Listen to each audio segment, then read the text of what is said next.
Hi there, I'm the _twig and I like analysing game rules. My absolute favourite spell in the entirety of D&D 5e is Magic Stone. Now, I expect a lot of you have probably never really considered Magic Stone. It's pretty damn niche, but it's actually incredibly strong if you know what you're doing with it. In some cases, I'd say it's one of the best bonus actions in the game.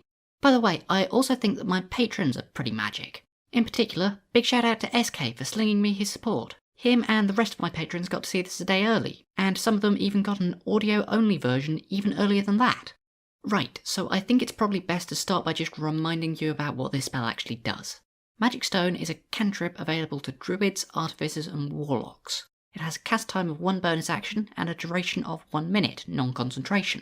I think it's worth noting that whilst the components say verbal and somatic, the text of the spell also requires you to have pebbles. This means that it's in this weird position where it does have a material component but doesn't interact with any rules about material components. It's kind of odd, but that's not especially impactful. You touch 1 to 3 pebbles and imbue them with magic. You or someone else can make a ranged spell attack with one of the pebbles by throwing it or hurling it with a sling. If thrown, a pebble has a range of 60 feet. If someone else attacks with a pebble, that attacker adds your spellcasting ability modifier, not the attacker's, to the attack roll. On a hit, the target takes bludgeoning damage equal to 1d6 plus your spellcasting ability modifier. Whether the attack hits or misses, the spell then ends on the stone. If you cast this spell again, the spell ends on any pebbles still affected by your previous casting. So on the face of this is just a 1d6 plus spell mod cantrip which never scales. That sounds okay at low levels, but kind of at high levels. And yes, this is 100% correct. If you're just throwing the stones, that is. Genuinely though, assuming you're at least +3 charisma, a 1st level warlock using Magic Stone actually does more damage than Eldritch Blast. It requires a bonus action every 3 turns, but most of the time the only other thing you're using that for is Hex, so it's not that big of a deal. Magic Stone actually has 4 features hiding its real power though. First, attacking with Magic Stone uses the attack action, not the cast a spell action. Second, any stone cast by you uses your spellcasting modifier for the attack and damage rolls. Third, you can use a sling. And finally, fourth, anyone can throw the stone. It doesn't actually have to be you. Let's look at the attack action first, because it's probably the simplest one. This is Rupert. He's a 5th level Swarmkeeper Ranger, and he learned Magic Stone either from a Druid dip, the Druidic Warrior fighting style, a feat, or some other feature which gives him a Druid cantrip. Rupert is going to use his bonus action to cast Magic Stone, and is then going to take the attack action to throw one. And because he has extra attack, he's also going to throw a second Magic Stone. Magic Stone does scale, it just scales with extra attack, not with character level, like a regular cantrip. The fact that it's an attack action, not a cast a spell action, also has some other synergies. For example, if Rupert was a gem dragonborn, he could throw a stone and then use his breath weapon in the same turn. Now, the downside to using extra attack to throw 2 stones is that Rupert needs to use his bonus action to recast Magic Stone more often. However, as we're going to discuss, this can be a very good use of a bonus action. Now, why would Rupert want to use Magic Stone instead of a longbow or a hand crossbow or whatever a normal sane person would do? Well, Magic Stone uses Rupert's wisdom modifier rather than his dexterity. This makes him effectively single ability dependent, just like a paladin taking a hexblade dip. Rupert's DCs are all based on wisdom, so he can become much more effective at casting powerful spells like Web, or pushing his enemies around with Gathered Swarm. He also gets much more powerful Tasha's style summons, and his very important Wiz saves are better, as well as skills like Perception. I think it's also worth mentioning that Wiz half feats tend to be better than Dex half feats. By taking Magic Stone, Rupert gives up a little bit of damage, but becomes a much more well-rounded and versatile character. Oh, and when I say a little bit of damage, I do actually mean that. I'll do some damage comparisons in a bit. So those two were the fairly basic features. Slinging your Magic Stone is where the meat and potatoes of this spell is. When you use a sling on Magic Stone, the attack takes on the properties of the sling. The range changes from 60 feet to 120, and you have to abide by the ammunition property. But more importantly, Magic Stone using a sling is an attack with a ranged weapon. That has some very serious implications. Let's say that rather than a Swarmkeeper, Rupert was actually a Fey Wanderer. If Rupert threw his Magic Stone, then he wouldn't be able to get the benefits of Dreadful Strikes, because he didn't use a weapon. However, if he uses a sling with it, he can add that 1d4. Similarly, for his 6th level, Rupert will multiclass into Rogue, getting Sneak Attack. By using a sling, Rupert is using a ranged weapon, which means that Magic Stone does qualify for that d6. Now let's go a little deeper into the more powerful features. For his fighting style at 2nd level, Rupert picked up Archery. This says that he gets a +2 bonus to attack rolls he makes with ranged weapons. That's what a sling is, so by slinging the stone instead of throwing it, Rupert is now also getting a +2 to the attack roll.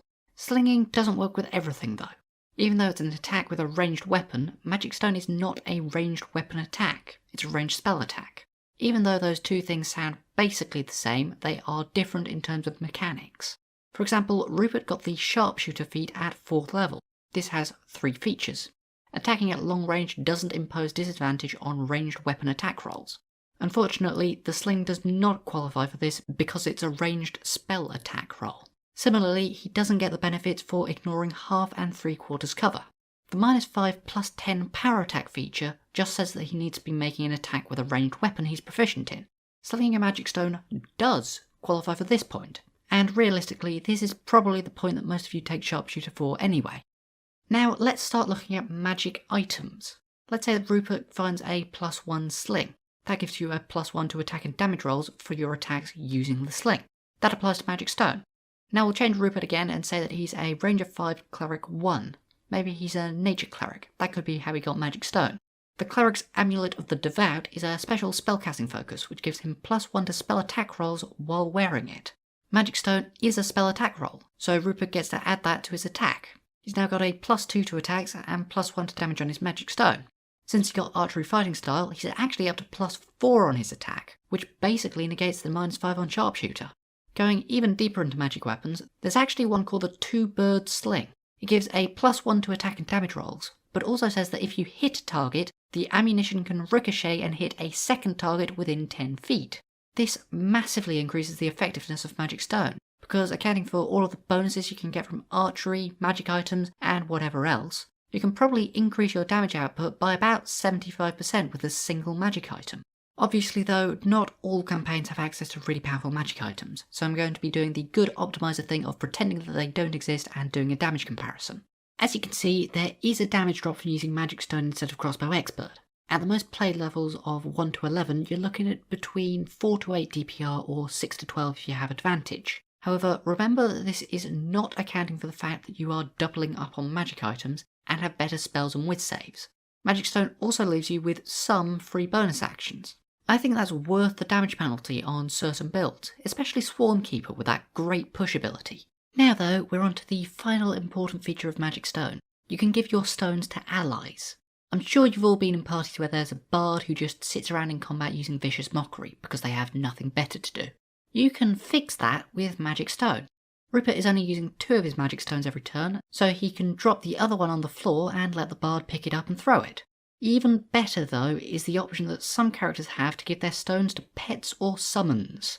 A lot of these, such as the Artificer's Homunculus Servant, the Chainlock's Familiar, and the Wildfire Druid's Wildfire Spirit, need either an action or a bonus action to be commanded, so there is some action clog. However, there are some exceptions to this. Probably the best ones are Animate Dead and 4th level Tiny Servant.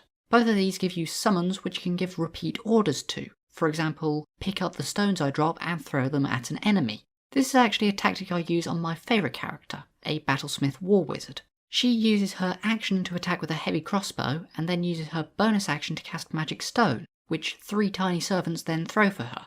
As a 10th level character, that's 15.82 DPR with a single bonus action, or 22.84 if they had advantage. That's more than using a hand crossbow with Crossbow Expert, and is even more than having her Steel Defender and all 3 tiny servants just make melee attacks.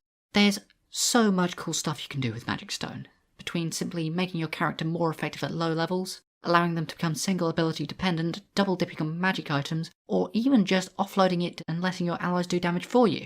I honestly love it. It's an amazing spell, and as I said at the beginning, my favourite in the game.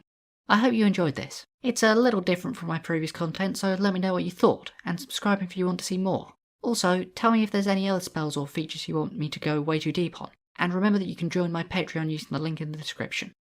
Bye!